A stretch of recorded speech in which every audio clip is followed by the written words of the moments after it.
of GillT channel, and this is part 3 of buying your home step by step, and buying a home in Cape Town step by step actually. Alright, so generally South Africa, all the rules apply. Now the next thing we're going to talk about effectively is offers and what to offer. So without further ado, let's get started with this. And don't forget, subscribe, YouTube in the description below, Facebook description above, or just like my page, and obviously Instagram, it all comes down, looks good, okay? So let's get on with the video.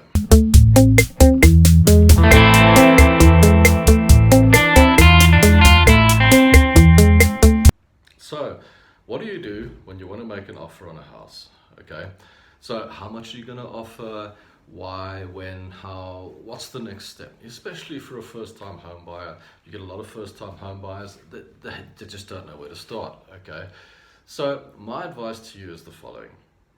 If you're buying a 2.5 million rand house, don't give the agent a 1.5 million rand offer and think that's it, that's where it's going, unless you can afford 2.2, 2.3 million rand.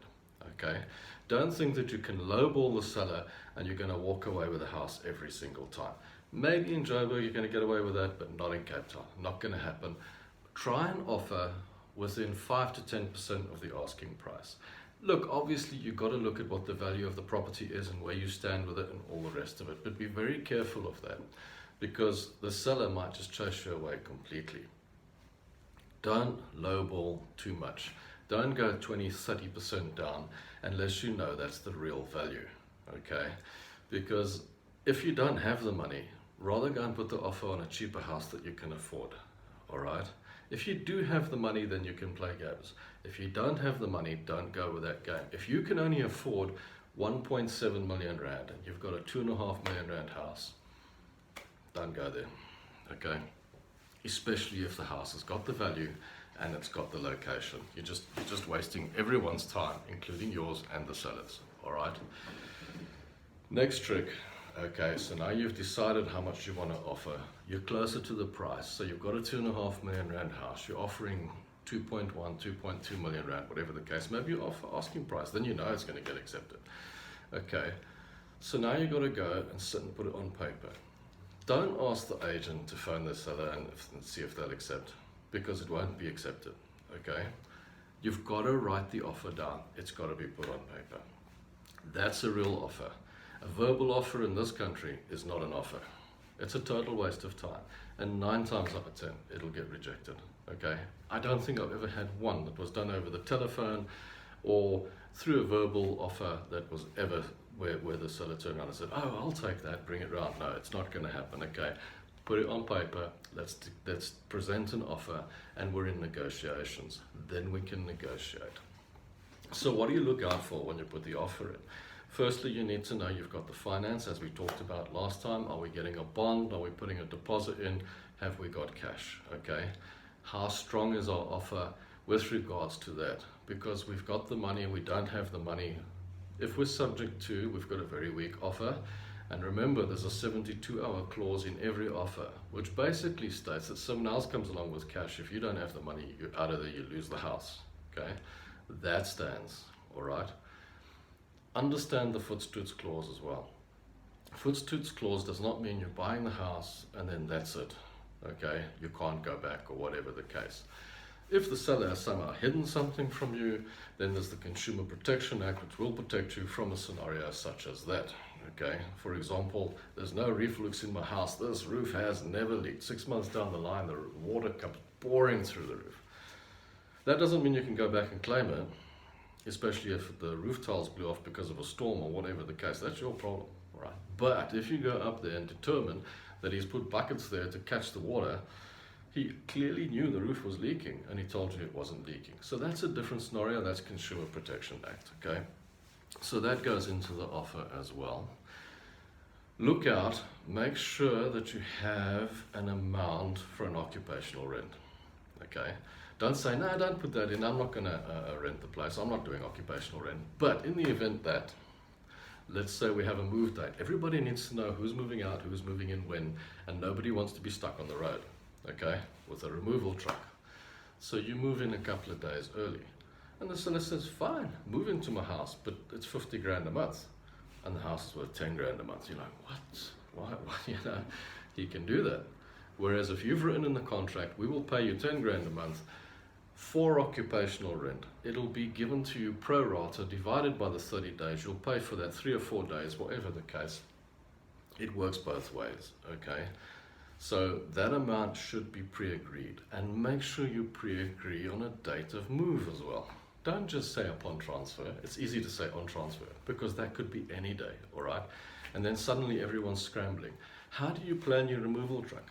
How do you plan moving out of one house into another if it's pie in the sky?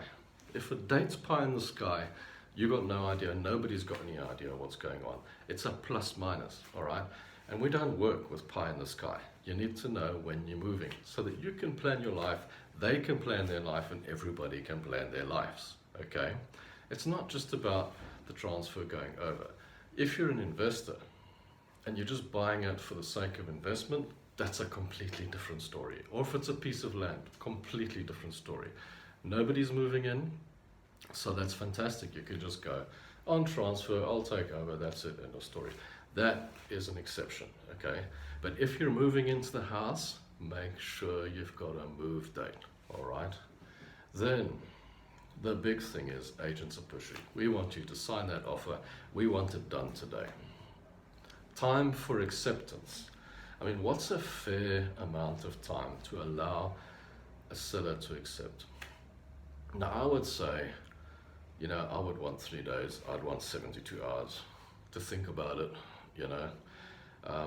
Some people say 48 hours. Some people say sign it today. Some people say 24 hours. But let's be fair. Think about that, all right? I'd give them 48 hours, give them 72 hours, but think about that. And always worry, because the agent, if he's got an open mandate, will want you to do it in 24 hours, all right? Especially if you're a seller who's worried about the next offer coming in, okay? On a sole mandate, that's not so much of a problem.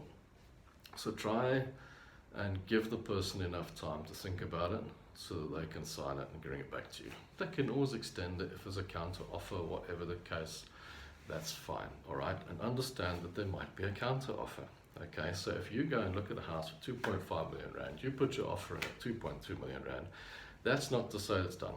The seller might come back and say, well, I don't want 2.2 million rand. I've got to pay all these costs and comms and all the rest of it. I want at least 350. It's going to come back to you, so be prepared for that. Think about that. Can I afford that? Do I want to go that high? Or am I going to counter this offer back? Whatever the case. So that's it. So that's a little bit about offers. I just thought I'd bring that up and think about all these things, you know, when you go in and you start putting the offers in, and remember, it's got to be on an agreement. Without an agreement, you don't have a deal, okay? There are no deals that are not on agreements. And if you do it verbally and someone else steps in, you ain't got no agreement, okay? So make sure you put it in writing, send it into the seller, okay? Lovely stuff. Right, so thanks for watching my video. I hope you enjoyed that. I hope it was good. And like I said, don't forget, subscribe on my YouTube channel down there. Like my Facebook page, please, and join me on Instagram as well. Those are my 3 favorite social medias, and that's where you'll find me. And if you don't like and subscribe, you won't get these videos first, and you won't get this information first. So you want to get it first, let's do it. Okay, so see you on the flip side, and thanks for watching.